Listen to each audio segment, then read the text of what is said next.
আসসালামু আলাইকুম dear viewers, সাবের একাডেমির পক্ষ থেকে আমি সাবের আল মাসুদ আপনাদের জানাই শুভেচ্ছা ও স্বাগতম। আজ আমরা দেখব এক্সেলে কিভাবে ম্যাক্স এবং মিন এই দুইটা ফর্মুলা কাজ করে।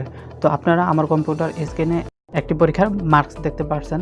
তো এখানে আমি ম্যাক্স ফর্মুলা আর মিন ফর্মুলা কিভাবে প্রয়োগ করব আজকের টিউটোরিয়ালে আমি সে বিষয়টি দেখাবো।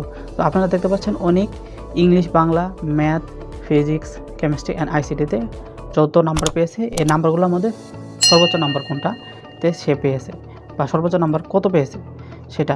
তো আমি প্রথমে এই ঘরটা সিলেক্ট করলাম। সিলেক্ট করে এখানে যদি আমি প্রথমে ইকুয়াল সাইন দিব, তারপরে ম্যাক্স প্রেস করে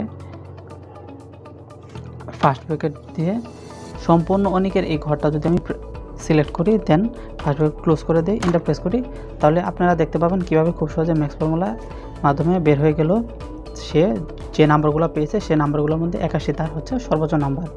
তো এখানে যদি আমি এই ঘরটা সিলেক্ট করে মাউস যদি হ্যান্ড ওভার করে দেই, তাহলে আপনারা দেখতে পাচ্ছেন কীভাবে খুবই সহজে অন্য স্টুডেন্টদের ম্যাক্সগুলা বের হয়ে আসলো। তো এখানে আমি এখন মিনিমাম ফর্মুলাটা আপনাদের দেখাবো। তো তার জন্য আমি ইকুয়াল সাইন দিব, মিন লিখব, ফার্স্ট ব্র্যাকেট দিব, তারপর সম্পূর্ণটা আমি এভাবে সিলেক্ট করে ফার্স্ট ব্র্যাকেট ক্লোজ করে দেবো, এন্টার প্রেস করব। তো আপনারা দেখতে পাচ্ছেন কীভাবে খুবই সহজে অনেকের সর্বনিম্ন নাম্বারটা বের হয়ে গেল।